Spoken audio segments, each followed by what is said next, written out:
More than 1.5 million Americans are diagnosed as having some form of autism, a complex and often baffling developmental disability that affects the way a person communicates and interacts socially. While there are a variety of therapies available to date, there is no cure. But today, the story of one little girl and her journey with the help of Mozart. She looked beautiful. She looked perfect. I was elated. And to her parents, Sharon and Dave, Ashley was perfect, the second daughter they'd always wanted. I wanted another child so Casey could have a playmate. They were 14 months apart, and I thought Casey would be a great role model for Ashley. Okay, come on. Okay, go real slow.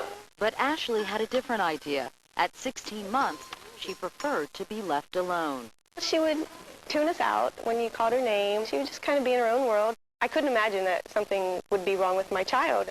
But there was something wrong with Ashley.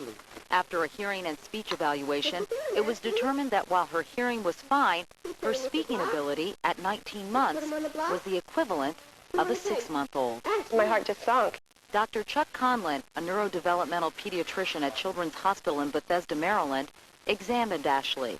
We really look at the hallmark of her social interaction abilities and her communicative abilities. It was a diagnosis of autism spectrum disorder. Autism? Ashley's not autistic. While devastated, Sharon was also determined to find help for her little girl. Happy birthday to Around her second birthday, she started speech and occupational therapy. But despite a 20-hour-a-week program for almost a year, Ashley made little progress. So Sharon decided to try a special listening program developed by French doctor Alfred Tomatis, who theorized that autistic children have underdeveloped inner ears that can be retrained through intensive sound therapy. The Tomatis is really looking to help your ear to listen better and to perceive sound better, and in doing that, to help start language emerge. At the Spectrum Center in Bethesda, Maryland, Ashley was exposed to the music of Mozart after it had been filtered to bring out the high frequencies. Mozart carries higher frequencies in the music, and the instrumentation carries along very consistently with the human voice. Ashley also listened to her mother's voice after it had been modulated. And with the mother's voice tape, we simulate for the children what it sounded like to them when they were in the womb. It's in the womb that hearing develops. The fetus picks up only high-frequency levels of the mother's voice and other sounds. The Tomatis therapy is designed to replicate those sounds heard in utero in order to reawaken the ear's natural ability to listen and ultimately stimulate the brain's desire to communicate. For some kids, really opening another door to them and an entirely new world. For Ashley, the result was nothing short of miraculous.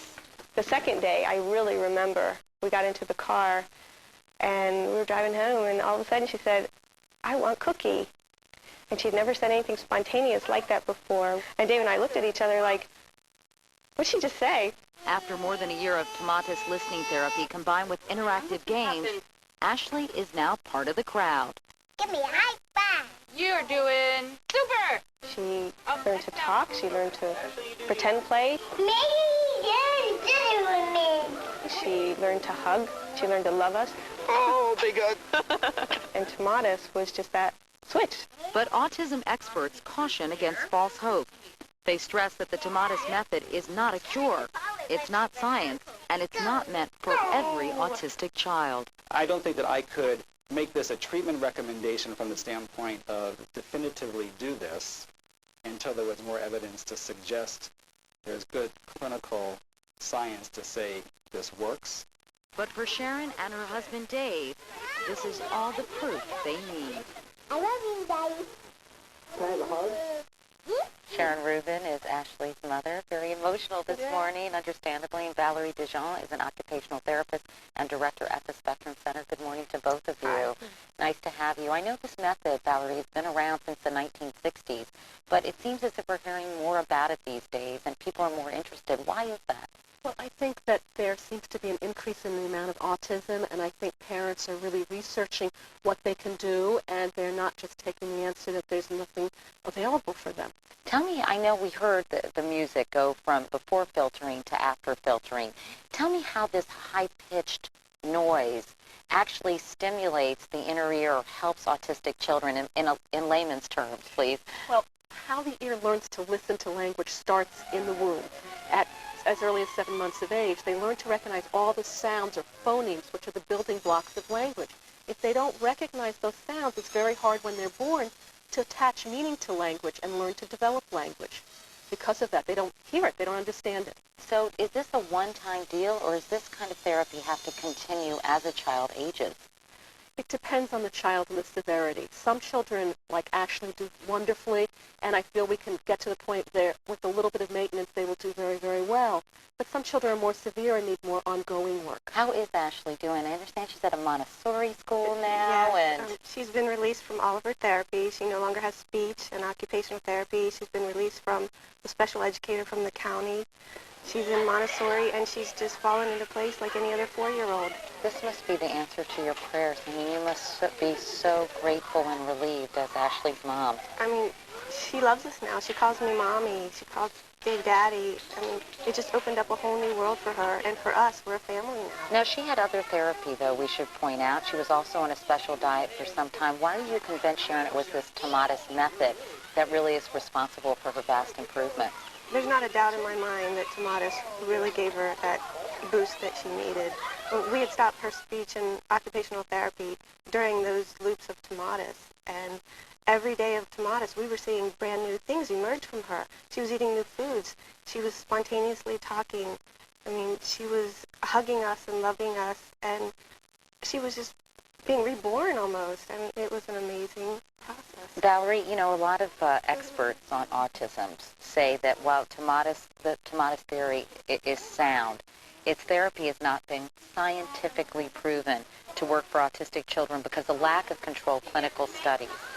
What is your response to that? And I'm just curious, if this therapy has been around so long, why haven't there been controlled clinical studies? Well, I agree. We do need the controlled clinical studies. That's a very important, piece of work that needs to be done. And I have many anecdotal stories like Ashley's, but they're anecdotal. I think doing research takes a lot of skill. I'm a clinician. I've been, building my practice. But I think we're trying to form collaborations with universities, with researchers, graduate students to get that work underway because it is important. But we can't give false hope to all parents of autistic children. What percentage of children respond to this therapy? Well, I say a good percentage respond. I think about 80%. But they're not all Ashleys. And it depends on their degree of severity. For some parents, having a child who now sleeps through the night or who starts to toilet train or who wants to be with them for the first time is major improvement. But it's not at the same level as we saw with Ashley. We're almost out of time, but I know you're writing a book about your journey. What's your one piece of advice to parents? Just heed the warning signs. Sometimes parents just brush off some delays that they see in their children and go to the doctor, go to the pediatrician, and just check it out. And don't give up, and certainly examine all different kinds of therapy. Denial. And there's hope out there. Sharon. And I hope I can share that with everybody. Well, I think you have this morning. Sharon and Valerie, thanks so much, and we'll be back after this.